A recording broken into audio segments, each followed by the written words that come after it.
Thank you everybody for coming out this afternoon. Here we have, very proud to present Rob Miller. He's a professor at MIT. He was actually my thesis advisor at MIT, and so today we're going to present some of the work that we did together and some of the new stuff that's going on in Rob's lab. So I'll let Rob start things off. Thanks, Michael. I should acknowledge also the help of lots of students that went into this work. Not just Michael, this was his master's thesis, actually award-winning master's thesis at MIT, but also Greg Little, who has contributed some of the most recent stuff, and a number of undergraduates, Eric Lieberman, Marcus Ojeda, Matt Weber, Philip Rao, Tom Wilson, and Darius Hupp. So here's the problem that we're interested in. The web, as we all know, is now an application platform. Websites are no longer just static pages that deliver information to us. Instead, they're rich applications where we spend a lot of our time. And as we spend more time with these applications, we want to be able to customize them for our own needs. For example, one thing that I'd really like to do with my bank is set a bookmark on my latest bank statement. Bank doesn't let me do that. Instead, I have to log in, I have to go find the statements link, click on that, go find the beginning, the first statement on that list, click on that, and that finally gets me to my latest statement. So I'd like to be able to automate that and get a bookmark that will deliver me to my current statement. Another example is whenever I download open source software, it displays a bunch of mirrors and has me click on the closest one. I'd like to automate that so that it finds the nearest one for me automatically. Another kind of automation, another kind of change that I might want to make to a web application is to transform its appearance. So if its color scheme is ugly, if it's unreadable, I'd like to be able to change that. If it splits up results into multiple pages, making it hard for me to scroll through them or search through them with my browser find feature, I'd like to be able to glue them back together. So add an option to that table of contents there that will let me glue all those pages together. Or I might want to simplify the web app so that it removes features that I don't actually use and don't care about. The final kind of customization I might want to make is to take two web apps and mash them up, make them work together. So a good example of this that I care about is, when I search Amazon for a book, it'll offer me a choice of buying it new, or buying it used, or buying it from an auction. But it's not going to tell me whether it's available in my local library. And I probably shouldn't hold my breath for Amazon to implement that feature for me, right?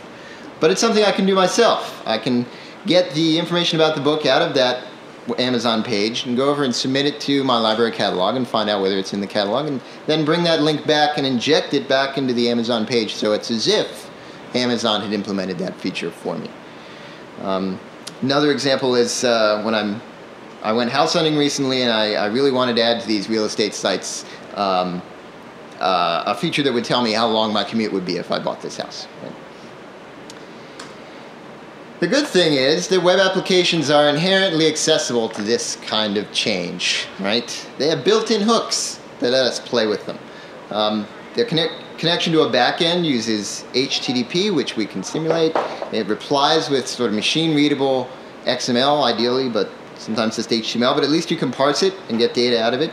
And what's displayed on your screen as a user is something that you can go into and change. You can change the HTML, you can change the CSS. Desktop applications, the world we were coming from, the desktop didn't have these hooks unless the application developer intentionally provided them. Right? Whereas with the web apps, they're already there automatically. So it's possible for end users to change these applications, and proof of it is in the existence of systems like GreaseMonkey or user JavaScript in Opera, which let you inject a chunk of JavaScript into a page in order to change the way it behaves or the way it looks. But it's not easy, and this is one of the things that we're interested in tackling.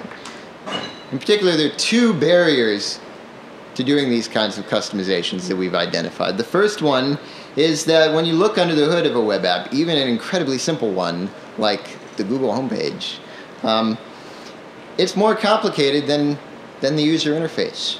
Right? So Google has a very simple and clean user interface, but when you actually look down at its HTML, there's a lot more complexity there for you to understand. So if you have to customize it down at this level, that's a real complexity barrier that's going to inhibit you from doing some kinds of automation that you might want to do. The second problem is that you have to know how to program. You have to learn a programming language and understand the syntax and the details of using that programming language. So here, this is actually a chunk of of a grease monkey script, and all it actually does is find the URLs on the page and turn them into hyperlinks. Right? So it's a very simple thing to do, but it requires some very complicated code to actually do it. So we want to tackle both of these complexity barriers. And our approach for the first part is to avoid digging down to the HTML code. So we want to try to automate and customize web applications entirely at the user interface level without having to look under the covers. And so that's going to be the bulk of our presentation today. That's what the Chickenfoot system is about. The second problem, which we've only just started to look at, so we don't have a kind of complete system there, only some first prototypes. We want to look at how we can avoid having to learn syntax by just using keywords to describe what it is that you want to do. And you'll see some examples of that later in the talk. So here's the system that we built that embodies these ideas. It's called Chickenfoot. It's a JavaScript development environment. That is, at root, it's a JavaScript programming environment. But it's geared towards end-user programmers as well as traditional web hackers. And the key goal here is that whether you're an end-user programmer or a web hacker, you shouldn't have to look at the HTML source of the pages that you're working with in order to customize and change them. It's a Firefox extension. It's a little sidebar here, and it's available for download. The URL's here. You'll also see at the end of the talk. So that's a quick introduction. What I'm going to do now is hand over to Michael, who's going to give you a quick demo of Chickenfoot, and then the rest of the talk we're going to first kind of focus on end users and on the novel approaches that we've come up with for reducing complexity for them, and then Michael's going to talk about how you might use Chickenfoot even if you're a hacker, even if you're a web developer, and take advantage of some of its unique features. So let me hand it over to Michael. Thank you, Rob. So let's move over into Firefox. So let me start out. So this is the Chickenfoot sidebar that you saw a little screenshot of. So at the top here we just have a regular editor for JavaScript, and you can write JavaScript just like you would be able to write it in a web page. So I could change the background color, right? Run the script, change the color. Nothing too fancy there.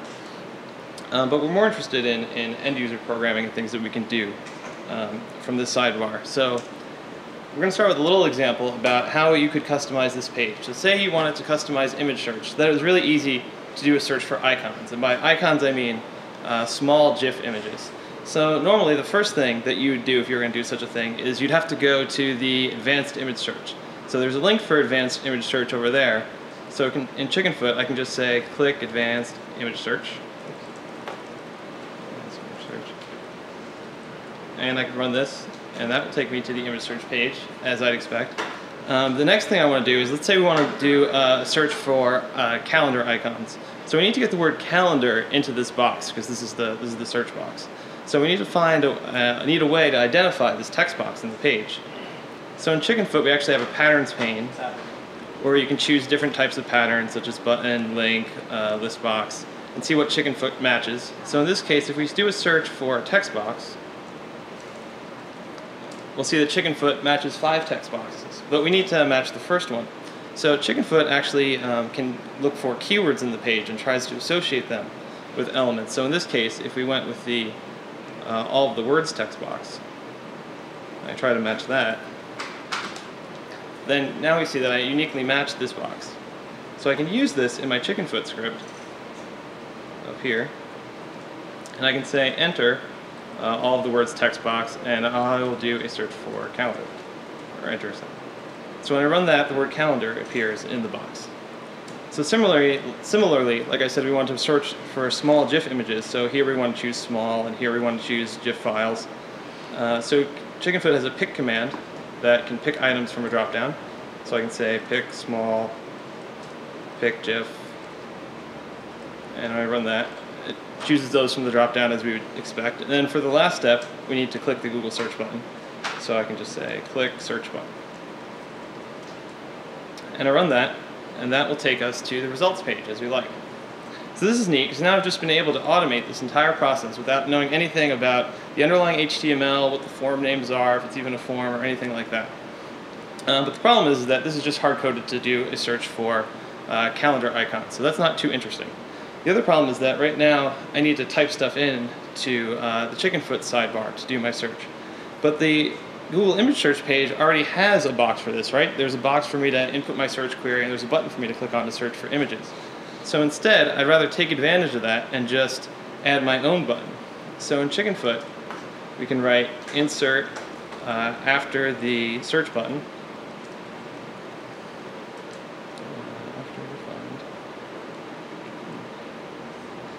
Then we'll add a new button. So in Chickenfoot has a button constructor, and the first argument it takes is a label for the button. And the second argument is a callback function. So say, but the contents of that function is going to be the Chickenfoot script that we just wrote.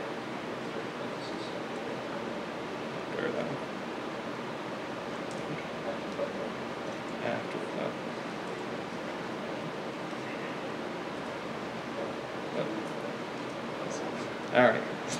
Friend matching is not something we've implemented yet in Chickenfoot, unfortunately. Oh yeah, thank you. I need to undo click. Right now, this is actually still hard-coded to do a calendar search, so I really want to be able to get the value out of that text box. So I could just say text equals find text box, and then I can get the value out. And then I'll replace calendar here with that text. So if I run that, now if I run this script, and I'll do search for something else, search for pencil icons, and I click the icon search button, it'll go through page by page and fill out the things that I told it to do. So one of the also interesting tricks here that Chickenfoot is doing, actually, you'll notice, is that I tell it to click and then enter and then pick, and it waits for the page to load. And this was actually a tricky part of Chickenfoot, to synchronize the commands to realize that when a page is loading, it should wait until that page is finished loading and to operate on the next page that it gets. So right now we have like a pretty nice script, but now as you see, I've come back to the image search homepage and my button is gone. So this isn't quite as useful as I would like. So what we really want to do is make sure that button comes up whenever I go to the image search page. So there's an idea in Chickenfoot called triggers, where you can set a URL or a pattern of URLs to trigger the script that you've written. So in this triggers box, I can click this button to add a trigger, and give it a name, and I'll give it a URL. So I'll say whenever I go to images.google.com. And so now this trigger is installed. And so now even if the Chickenfoot sidebar is closed, whenever I go to this page, the icon search button will be there. So now end to end, you can customize a website, right, without looking at the underlying HTML, and just have it always be part of the page, without, so it's more seamlessly integrated into your browsing habits. So that's an example of how an end user could use Chickenfoot. So just to show you some of the other things that we've built with it, so we have one that matches SAT words in the page. So this one just goes through and we took a list of SAT words from a site. So when we run this on pages like New York Times, it highlights words that it considers SAT words, which may be a little low level right now. And then when you mouse over them, you can get their definition. So if you're some high school kid and you're studying for the SATs, you might want to run this on all the pages that you hit. Another one is Barnes & Noble, runs on Barnes & Noble page. So this is something that Rob described, where if we'd like to know if this book is available in our local library, so we actually have a script. So when I run this, so if you pay attention right there, when I run this script, it actually goes to the MIT library site, looks up the book, and then as you can see, inserts a link into the page that would take me to the pages listing in the MIT library. So there's different ways that you can pull information from different sites together. And so that's a brief introduction to Chickenfoot. Now I'm going to give you back to Rob so he can tell you how it works. Okay, I hope that gave you a sense for what kinds of things are possible with Chickenfoot. At the heart, Chickenfoot's basically built on top of JavaScript, so anything you can do in JavaScript you could have typed over in that edit box there. But we've added a few commands on top, implemented a few commands on top to make common kinds of web automation easier. For example, you can easily go to pages, you can interact with forms, you can do searches on pages, you can insert, remove, and replace stuff. But all these kinds of commands are straightforward. What's really novel here is the kinds of parameters that we're passing to these commands. In particular, the way that we are describing the parts of the page that you actually want to interact with. And what we use for that are what we call keyword commands. And the basic principle here is to use a couple of keywords visible from the page along with a type of a component that you want to retrieve as a description for the component that you want to interact with. For example, you might say feeling lucky button in order to identify the button labeled I'm feeling lucky, or depart text box in order to identify this text box. And we have a number of components, not just these kind of form components, but also images and tables and rows and things like that. And in many cases, the component type doesn't have to be included in the pattern because it can simply be inferred from the command that you're using. So if you're using click and you don't put a component type at the end of your pattern, the system's just going to assume that you want to find something that's clickable. How does this actually work? So inputs are a keyword pattern and the web page that you're actually applying it to, and the matching algorithm produces a ranked list of components with associated scores. And the first step of the process is to take your keywords and search through all the labels on the page for labels that match the keywords. And those labels include actual text nodes that are visible on the page, labels on buttons, labels inside drop-downs, alt attributes on images. And of course, this matching it's tolerant of word ordering and punctuation and capitalization and things like that.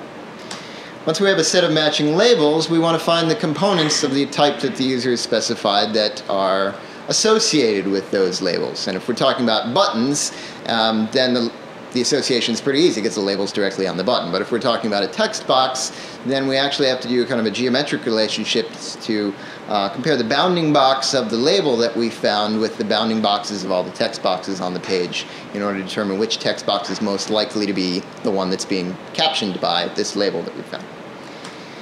And then finally, we rank the components according to not just the quality of matching between the keywords and the label, but also the quality of match between the label and its corresponding component. And that produces our ranked list, and we use the top one on the list. So that's a whirlwind tour of what so the first problem we were concerned with. How do we automate websites without looking under the covers? The second problem, which is something we're just getting started on now, is what do you do if you don't even know the language, right? So the hope is that Chickenfoot is more readable than the alternative, which I showed at the very beginning. But it's not necessarily more writable because you have to know the exact names of the commands. Is it called click or is it called push, right? I have to know which things need to be quoted and which things don't. I have to know the order of arguments, right? All these things that we take for granted as programmers, but are actually a serious obstacle for end users. So our crazy idea there is to generalize this notion of keyword patterns, which we were using very effectively to identify components, to the entire command. Let's just throw in some more keywords to represent what you want to do to the component, right? So where in Chickenfoot you would have to say things like go google.com with a very rigid JavaScript syntax, the idea with keyword commands is you can write something that feels much more natural. And I should emphasize this is not natural language programming we're reaching for. We don't have an English grammar over here that is expecting you to write grammatically correct English sentences. That would just be another form of syntax that you would have to learn. What we're looking for instead is to identify that there's keyword in here, go, that tells you that you want to find a URL in there that you want to jump to. The other advantage of not using strict natural language is that if you are an expert, a novice programmer might actually write something like this, because this is the way they might speak it to another human being. But an expert with this system might try to be much more concise because they're already aware of capabilities of the system and how it's likely to interpret what they say. So they might actually omit a lot of stuff, and it would still be interpreted correctly. So how do we actually do this? Very similar to the way we did it with keyword patterns. Split up that command into keywords and search for the keywords in the context that we're dealing with, where the context now includes not just the web page and the visible keywords on the web page that you're working with, but also the whole space of commands that are available in the Chickenfoot system.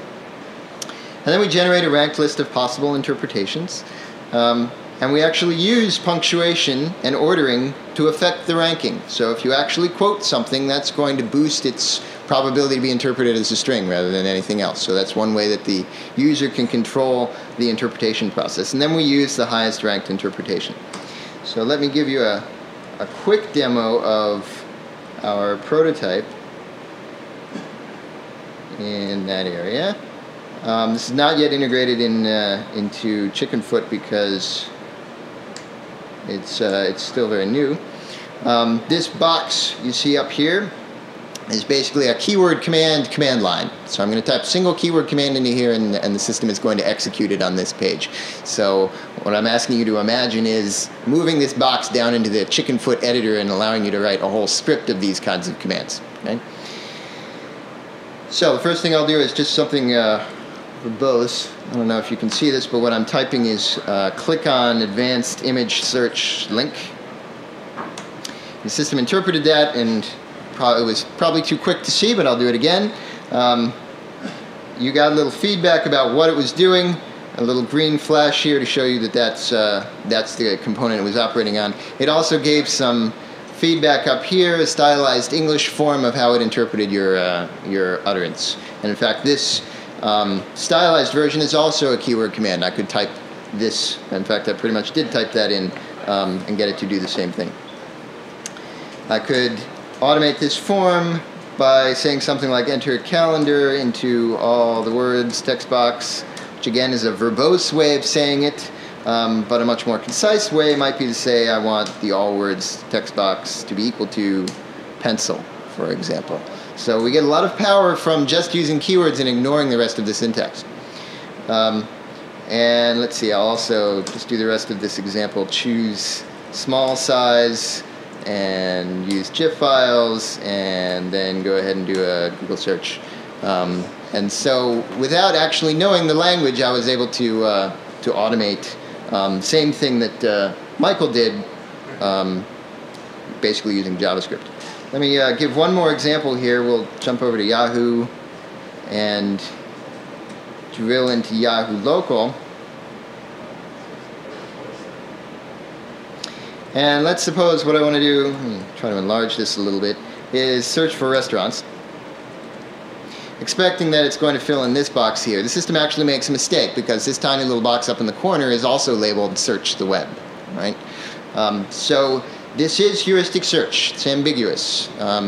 There may be mistakes made, and in fact, if this weren't a prototype, we would have done a better job of identifying this ambiguity and presenting it to the user to allow the user to disambiguate, to choose which one they wanted.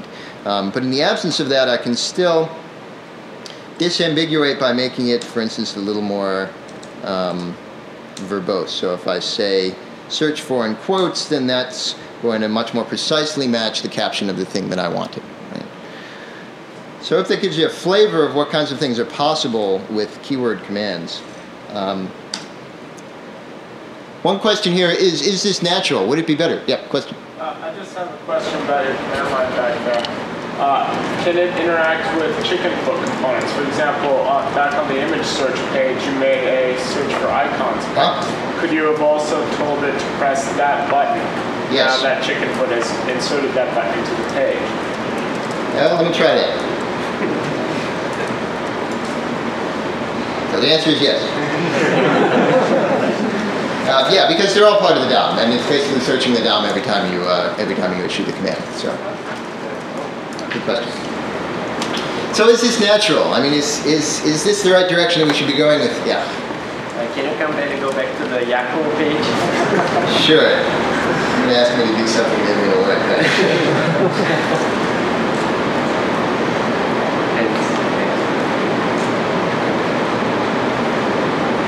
Here, there are two search buttons that are exactly the same. Yes. So that is harder to disambiguate. One thing that we don't have implemented yet, but that would help here, is more context, more temporal context about what you've been interacting with. Yeah. So that once you fill something into this box here, and then you say search, it will prefer search buttons that are associated with that box. It's a part of the same form, most likely. Yeah, so the relationship is very close. We can figure it out from the DOM, and won't be any problem. Another way to deal with it which I don't like showing because it feels really, it's not very robust to changes in the page, is you can count. So that's the second search button on the page. Oh, hey, that's cool. Yeah. What about looking at methods for using more visual programming-like things to do that sort of thing, like saying what identifies this and having the user click on the search button and then getting it? Yeah. So certainly it seems weird that we're not using the mouse here at all, right? It's certainly desirable to be able to record something, right? To allow the user to just enter this kind of interact with this thing themselves.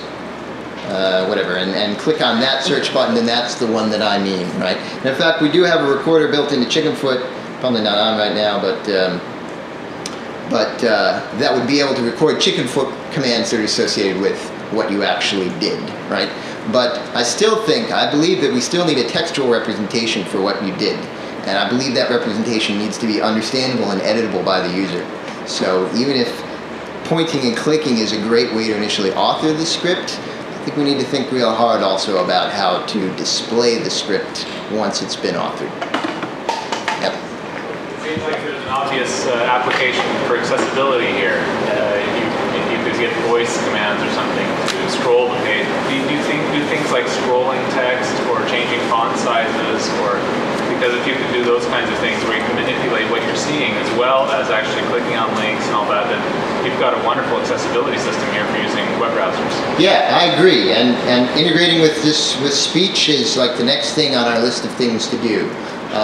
And in fact, one of the nice things about doing it in Firefox is that the whole browser is a DOM. So these techniques that we're using on the web page almost translate directly to interacting with the rest of the UI of the browser, the Chrome of the browser as well. So yeah, you could directly have accessibility to some of those features that you mentioned. Let me forestall more questions so that we can get on to the rest of the talk. So I argue that this is a natural way to do it. In fact, it might be the next step from pointing and clicking. If you look at if you think about natural as being how easy something is to learn, and you compare it to how human beings actually develop, pointing and clicking is sort of the capability of a 9-month-old, right? My 9-month-old was able to point at things that he wanted, right? And I understood what he meant. Now he's 2, and he speaks in keyword commands, right? He does not speak in fully formed grammatical sentences. He's pretty good at uttering words, but they're not really connected well together. And so it's hard for me to understand him sometimes, but I can figure it out because I have a lot of context. And likewise, I think our users are at the same level when it comes to talking to computers in a formal language, right? And we need to get our computers to become smart enough to understand.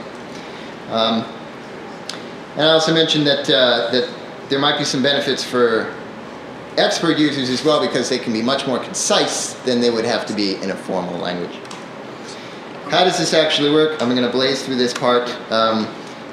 Where before we had a representation of the web page, now we have a function database that represents all the commands that are available to the system.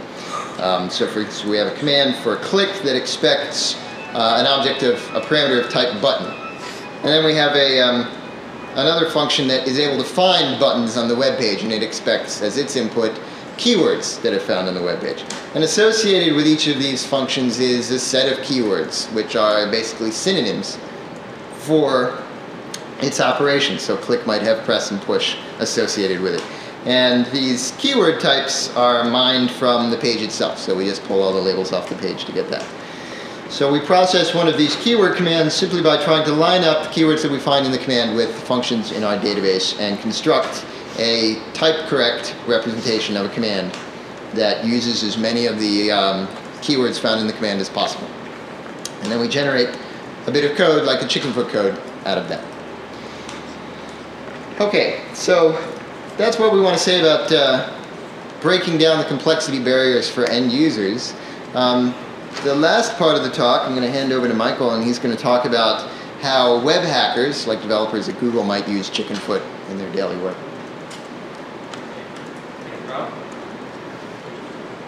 So let's go back to Firefox. There we go. Okay.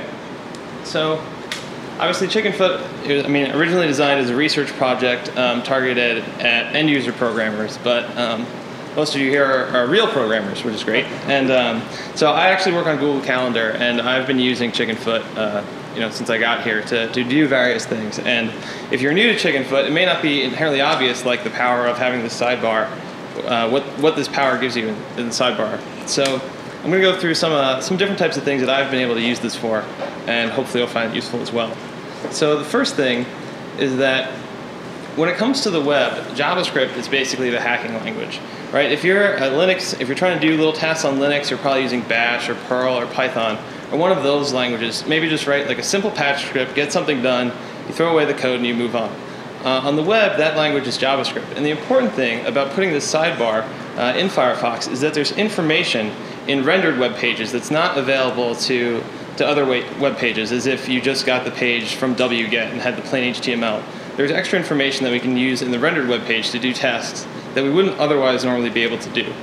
So the first example is this little script that I've written to replace, or basically to get a bunch of pictures in a web page, or to extract the pictures. So normally, if you ever hit a page like this, right, where there's a list of files and a bunch of them are images, and if you wanted to see what all the images in the page were, right, normally if you do this in Perl, you'd have to like wget all the files, you have to find a place to put them. But that's kind of silly because the browser's already good at displaying images. So here on the left, I have a little script in Chickenfoot. It's just a little for loop that basically says, for every link in the page, take the link and replace it with an image tag that points to the same place that the link pointed to. So when I run this script, it'll go through and actually just replace all the links with the images. And this is a lot easier, it's much easier to browse images this way. And also if you wanted to, going back to the example at the beginning, if you wanted to see which ones are transparent, right, you can just run this little script and now you see this one doesn't have a transparent background and most of the other ones do. So that's a first example of something that's just easily solved in Chickenfoot that otherwise would be pretty tedious. The next example is just inspecting objects in JavaScript. So a lot of times people have to make special debug divs in their web apps to try to look at things. So for example, in Google Calendar, if I'm looking at this page and I want to see how it looks on 800 by 600, we want to make sure that we can support users as that size. We know that there's some sort of resize command in window that I could use that would be handy for doing this sort of thing. So we have a command in Chickenfoot called list, which just lists all the properties and values of the object. All right, and so in Google Calendar, that's a pretty big list. And I know that it has to do with resizing. So it actually, list also takes an optional second argument, which is a regular expression that matches against the properties. Now I can find anything that has to do with size in window. So it looks like there's actually a resize to and a resize by. So now I can remember that it's resize to, and I run that in Chickenfoot. And if I close the sidebar, I see that we can still fit 4 weeks worth of data in Calendar, so our 800 by 600 users are going to be all right. So I sleep better at night. And so the next example is saving the HTML of a web page. So you might think this is kind of silly to actually have to write a script to do this, but let me show you what happens. So if you went to Google Calendar and you use the built-in save page as, all right, we'll save this to C drive, calendar.html. And so if you take a look at what you get, actually get a bunch of duplicate HTML and some crashed junk, because the web page, actually, if you looked at the source of the web page, there's almost no HTML there whatsoever, and a lot of it's actually dynamically generated by our JavaScript. So I ended up writing a script that will, if you go to Google Calendar and run it, spits the page out and extracts the script tags and things like that would screw it up. And now you have a plain HTML version of the page that you were just looking at. And then for any of you who've ever been trying to tweak the HTML of a page or anything like that, this is much easier to just be able to save this out to a text file or HTML file, start editing it in Emacs, refreshing, and then go back to your code that was generating that HTML. So again, this is something where the information of about the rendered page, this is only available in the browser, and this is something that you couldn't do from regular command line scripting. The last thing that I want to talk about is making web prototypes in Chickenfoot. So one thing that we've recently added is the ability to take a script and package it up as a standalone Firefox extension. So right now, for example, if you used Calendar and you started trying to use these links in the upper left, and you clicked on Gmail and you'd get a new Gmail eventually, and then you click on Calendar, you get a new Calendar eventually, and instead of navigating back and forth between the applications, it was just a little unnecessary, to say the least. So we have a script that I wrote called gcal quicktab. So if I load this script and I run it on Calendar, it replaces this link so that it goes to Gmail, and I run it on Gmail, and replaces the Calendar link, and now you can navigate back and forth between the two. So this is pretty nice. This is a prototype I actually wrote the night Calendar launched. But now to package it up into a standalone extension, you can click on this button and it grabs all the information about the script, which I added here, and it extracts it, and then it asks for an identifier, which I can generate a new one from Chickenfoot, and then save this extension out in its own file. And if you notice, really subtly, one of the things that this did is that it actually wrote all the metadata back in. So actually, in this case, it added this ID. And for Firefox extensions, this is actually pretty important, because if you wanted to make a new version of your script, it's important that it has the same ID, so that when you send it to somebody, it replaces the old one instead of installing it on top of it. So by storing all this metadata into the script itself, so that the next time you go to this box, now all the things are populated the way that you'd expect. So this makes it a lot easier to create and then maintain Firefox extensions. So that's my tour of different ways that you can use Chickenfoot. So here's a number of resources where you can download Chickenfoot. There's two mailing lists. One is the internal list that I made here at Google if you want to discuss internal projects or things like that. The other one is the MIT mailing list, which all the Chickenfoot developers are on if you want to contact them. And the last one is another URL. There's about installing Chickenfoot on Linux at Google. There's a little quirk, and so I've described that there. So that is all the material that we have, and we'd now like to open it up to questions. Yeah? Is it possible to package a bunch of scripts up and run them, sort of batch mode or something against the browser? So do something like unit tests. Could you repeat the questions for the remote sites? Sure. So the question is, can you bundle up a bunch of scripts and run them in batch mode? Right. Just to do unit tests. Right. So the answer is yes. So as I kind of glossed over, there's an include command in Chickenfoot. So you can write your scripts in separate file, or just have one script that's your testing framework, base script, and then include that in your unit tests, and then just schedule that to run. That'll just bring everything in. Yep. So the point earlier about actually recording the user maneuvers by using a mouse and keyboard, etc., and then generating a Chickenfoot script on the left side. Yeah. I think that would be really useful for developers or users that just want to write a script but don't know where to start. You could just record their session and then print out the script. They could just modify it for whatever they want to do. Yeah, sure. So let me bring that up. So the comment was about the script recorder that we have in Chickenfoot. So if I turn that on. Let's see, so if I go here and I click, or I type in calendar, it gets that I entered calendar, click advanced image search, calendar here, small, GIF like that. So it is mostly working, but we're still getting the bugs out of that, so which is why we haven't been promoting it as heavily, but you're right, that would help a lot of people. Yeah, in the back. I had a question about tabs in Firefox. Considering that it's a Firefox extension, do you allow Chickenfoot to programmatically control another tab? Yes, so from Chickenfoot you can control other tabs. You can actually also open hidden windows, which is something that we didn't show. If you don't actually want to pop up the page that you're automating, you can actually automate it in the background and screen scrape it and get the data that you want from it. And can you open new tabs based on stuff that you're clicking? We have an open tab command, so if you want to, yeah, sure. So if it's pretty straightforward, just open tab and google.com, and you can use true if you want to bring it into focus, and so I'll just open it up. Right, thanks. That type of thing. So, cool. All right. Any other questions? Yeah. So I noticed you have file access. Yes. Are there any other like super fancy things like that? So file access is one of the ones that we've wrapped. Wrapped the Chickenfoot API around. You actually have access to. All Firefox exposes a number of APIs on its own called or XPCOM objects. It's a cross-platform COM object, and you can get all of those from Chickenfoot.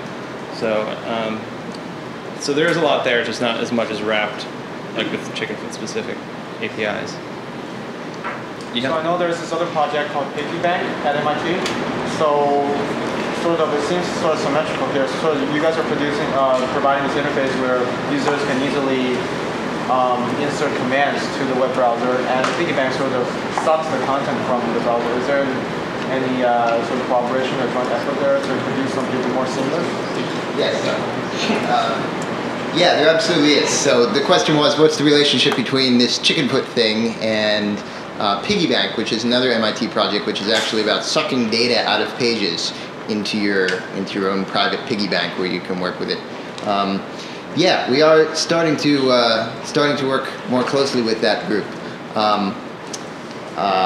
One of the things that they do really well is screen scraping, and we don't have as much good screen scraping in here. So you've seen all of our keyword commands, our keyword patterns rather, are about poking at web pages. They aren't about pulling things from web pages. So the PiggyBank guy, his name is David Hoon, has written some kind of wonderful kind of screen scraping interfaces for you to describe, give examples of how you want to pull data out of web pages, and it will generate the XPaths for you, for example. So we're looking at incorporating some of his stuff into Chickenfoot so that you can get those XPaths and use them into your own scripts. We're also looking at ways to extend the keyword pattern idea to getting data out as well, so that if you have a pretty well formatted page, for example, that's a table, and it's got columns that are labeled like name, address, phone number, or something like that, we think you can create a keyword pattern representing the address column and pull that out. And if you simply said that, you would be able to avoid a lot of the complexity of the XPath. So we're looking at both of those directions. And back. Can you do a textual replace on the JavaScript that's already loaded in the page? Repeat the question. The question was, can you do a textual replace on the JavaScript that's already loaded in the page? And I actually don't know. We can certainly do a textual replace on the DOM. We could, so insofar as the text nodes, insofar as JavaScript scripts are text nodes inside script elements, we can replace them. But whether we can get Firefox to reinterpret them, I don't know. Also, we run after the page loads, because we want to make sure that it's completed loading before we operate on it. Whereas I think what you're describing, you'd want to actually fire before the page loads. Opera is capable of doing that, for example, but we currently don't have any way to do that in Chickenfoot. But that is an interesting idea. Yeah. Can you extract elements of style, such as a font on the button, for example? Is there an easy way to do that? Can you change them, or can you? No, extract what's the name of the font of the button. Oh yeah, sure.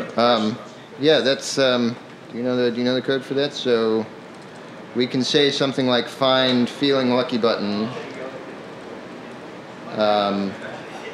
And ask for its style. And what is it called? Font size or font name? Font family? Or not? Maybe we'll use list. If defined actually like directly on the element, it would come out there. There's actually a get computed style method, which I don't remember the arguments offhand, but you could invoke that and see what style has cascaded down to that element if it's not defined on it directly. Yeah, so it's not actually directly defined on the button, like Michael said. But so we haven't wrapped everything that you're able to do in JavaScript in an easy-to-use thing. But because we're building on top of JavaScript, there's all kinds of interfaces that are built into Firefox and built into client-side JavaScript that you can take advantage of if you know how to do them inside the browser. So the basic, like, I'm feeling lucky of coding stuff where you're, kind of coding haphazardly. Like you mentioned shell scripts and how you have to be really particular. Like I'd love this for shell scripts personally because I'm good at JavaScript, but I'm terrible at Bash. has there been any attempt to like maybe insert this into other environments? Maybe if they implement a DOM, it could be done or something like that? Well, so I see no reason why we couldn't do it in Bash. We're actually starting to look at doing it in Java, actually, so that if you're sitting in Eclipse typing Java code, you type a couple of keywords and maybe hit a special command key or something, and it generates some calls in the Java API for you that are relevant to your current context and those keywords that you type. So yeah, this idea definitely is not restricted to the web. I think it works really well in the web because we have a relatively small domain with a small set of things you can do in your current context, right, on this current page. So the ambiguity is low. Once you move into Java, for example, which has thousands of classes, or into Bash, which has thousands of commands scattered around your hard drive, the ambiguity grows. And so we're looking at that problem, both in terms of how to make the parsing fast, which is a big problem, and also in terms of how to keep the ambiguity under control and resolve it. Yep. So I mean, one of the things you said at the start was about how easy this is to do in web pages versus just any old plain application. I was wondering if you've looked at all being able to do this visually, just on anything you can see in your desktop, just with OCR, and be able to describe that looks like a button.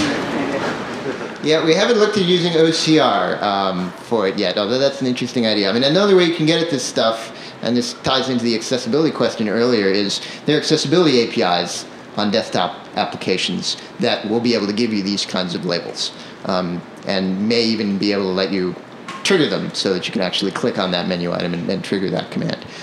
Yeah, that's very interesting. So another little prototype we did, which I haven't showed you, is we did this in Microsoft Word. Although we didn't look at its user interface. In retrospect, we should have looked at its user interface because it would have worked better. What we did instead was we mined the Word API, the Word Basic API, in order to discover all the commands that we might generate.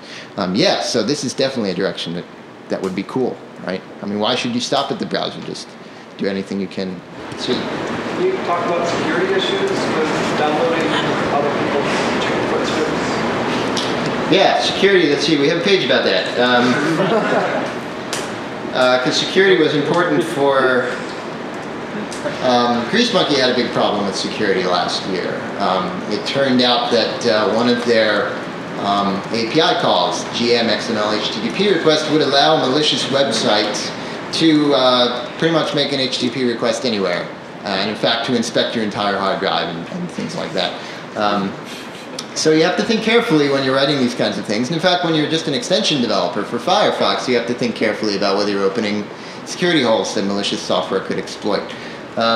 We have actually opened some holes intentionally, but we've tried to be a little controlled about how we open them. So we didn't show you this example, but one of our Chickenfoot scripts modifies a webmail system to inject faces of the people that you're composing a mail to. And those faces are stored as image files on your own hard drive. So you've got this remote page that's coming from the webmail system and local URLs to these files, and you want to inject the local URLs, the local images, into the web page. Normally, Firefox doesn't allow that because it doesn't want remote pages to just be able to create references to your local drive.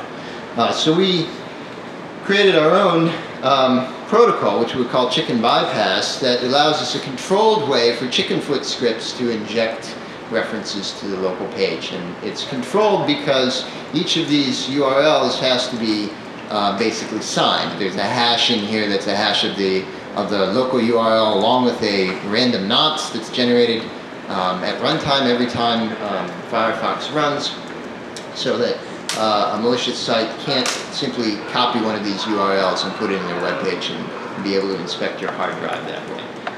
And these are only generated by Chickenfoot scripts. Another aspect of the security problem is, can users be fooled into installing something that they shouldn't, right? And yes, they can. But we hope that by making the scripts actually readable by ordinary people, that problem will be reduced. And if we can make the behavior of the script more transparent, the Grease Monkey script I showed you at the beginning is not at all transparent. It could be doing lots of stuff that you have no idea. Then maybe we can make that a little better. that address your question, Evan? How much time do you have? How did you come up with the name Chickenfoot? This long to ask that question. Actually, I started on another project, another Firefox extension called Google Dominoes, and it was because it was manipulating the Google DOM, nothing to do, right? So I was going to have all these domino-themed extensions. Chickenfoot is actually a type of domino that you can play, apparently. And I also thought it would be great because I figured we could get to the top of the search results list like pretty quickly with a name like Chickenfoot, but there's some domino site that's still ahead of us sometimes.